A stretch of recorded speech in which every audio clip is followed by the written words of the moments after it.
Morning students. आज हम English में चैप्टर 2 करने वाले हैं जिसका नाम है फ्रेंडशिप। इस चैप्टर के अंदर हम फ्रेंडशिप के बारे में पढ़ेंगे। आप सभी को पता है फ्रेंडशिप का मीनिंग क्या होता है।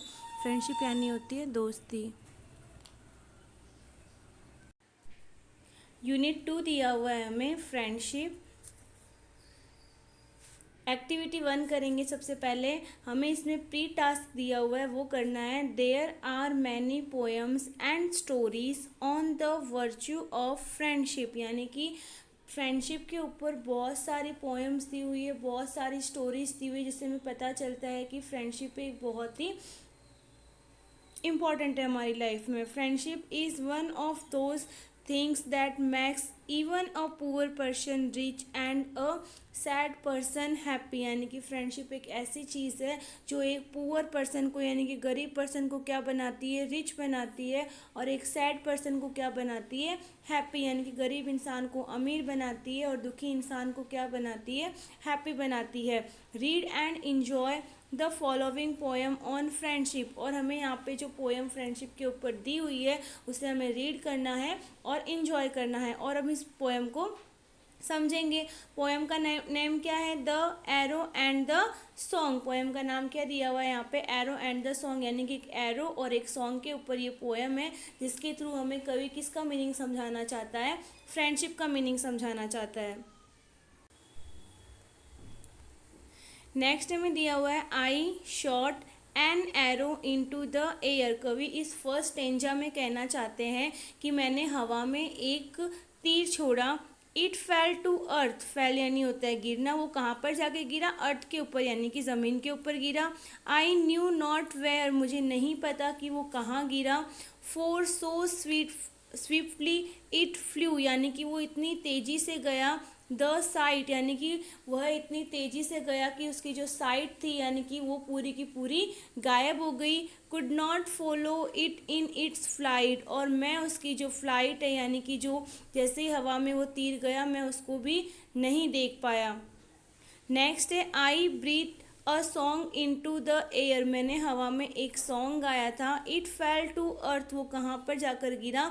ज़मीन के ऊपर जाकर गिरा, यानी कि उन्होंने एक सॉन्ग गाया, वो सॉन्ग कहाँ गायब हो गया वो भी उसे कवि को पता नहीं चला। I knew not where. मुझे नहीं पता कि वो सॉन्ग कहाँ गया।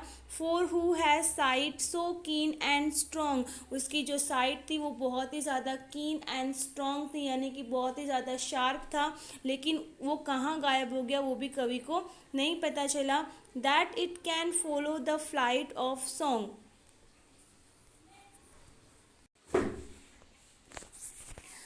Four who has sight so keen and strong, यानी कि किसकी इतनी तीखी और स्ट्रॉन्ग आवाज़ है। That it can follow the flight of song, जो उस सॉन्ग की जो फ्लाइट है यानी कि उसकी जो रफ्तार है उसको फॉलो कर सके। लॉन्ग लॉन्ग आफ्टरवर्ड, यानी कि बहुत देर बाद। इन एन ऑक, ये ऑक यहाँ पे एक ट्री का नाम होता है, ऑक ट्री होता है।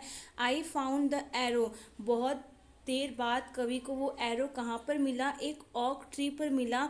स्टिल अनब्रोकन, यानी कि वो अभी भी जो वो एरो था वो क्या हुआ था? टूटा हुआ था। नेक्स्ट है and the song from beginning to end, और जो शुरू से लेकर अंत तक जो सॉन्ग था वो कवि को कहाँ मिला था? पहले तो कवि ने क्या बोला कि उन्हें वो जो एरो था वो टूटा हुआ एरो, यानी कि अभी भी जो टूटा हुआ अनब्रोकन था, यानी कि वो एरो टूटा हुआ नहीं था, वो उन्हें कहाँ मिला था? ऑक ट्री पर मिला था। और बाद में वो बोल रहे हैं and the song from beginning to end, यानी कि शुरू से लेकर लास्ट तक का जो सॉन्ग था वो उन्हें कहाँ मिला था? I found again in the heart of a friend. वो उन्हें उनके फ्रेंड के हार्ट में मिला था, यानी कि उनके फ्रेंड के दिल में वो सॉन्ग बस चुका था। आई होप आपको ये पोएम समझ में आई होगी। और ये पोएम किसने लिखी है? हेनरी वर्ड्सवर्थ लॉन्गफेलो ने। नेक्स्ट हमें यहाँ पे कुछ क्वेश्चन दिए हुए हैं, उसको हमें करना है। Reflect upon this question and share your views with your pair partner, यानी कि अब हमें इन क्वेश्चन को पहले देखना है, समझना है, और उसके बाद में आपके जो भी व्यूज़ है वो अपने किसके साथ शेयर करने हैं? पार्टनर के साथ शेयर करने हैं।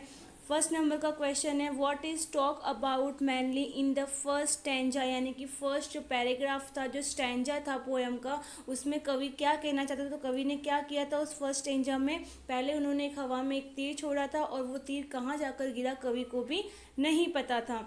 नेक्स्ट इसमें सेकेंड नंबर का क्वेश्चन है what is talk about mainly in the second stanza, यानी कि कवि सेकेंड स्टैंजा में क्या कहना चाहते थे। तो कवि ने सेकेंड स्टैंजा में क्या कहा था कि उन्होंने एक सॉन्ग गाया, लेकिन वो सॉन्ग कहाँ गायब हो गया वो उन्हें पता नहीं चला। थर्ड नंबर का है is there anything common between arrow and song, arrow और सॉन्ग के बीच में कुछ कॉमन है। तो एरो और सॉन्ग के बीच में इस पोएम में क्या कॉमन बताया हुआ था कि एरो, जब कवि ने वो एरो छोड़ा तो वो एरो कहाँ जाकर गिरा वो भी कवि को नहीं पता चला। और वैसे ही सॉन्ग का होता है, अगर हम कोई सॉन्ग गाते हैं तो वो सॉन्ग कहाँ गायब हो जाता है उसके बारे में भी हमें नहीं पता चलता है। फोर्थ नंबर का है what does the last line mean to you, last line आपके लिए क्या मीनिंग रखती है वो आपको अपने पार्टनर के साथ डिस्कस करना है।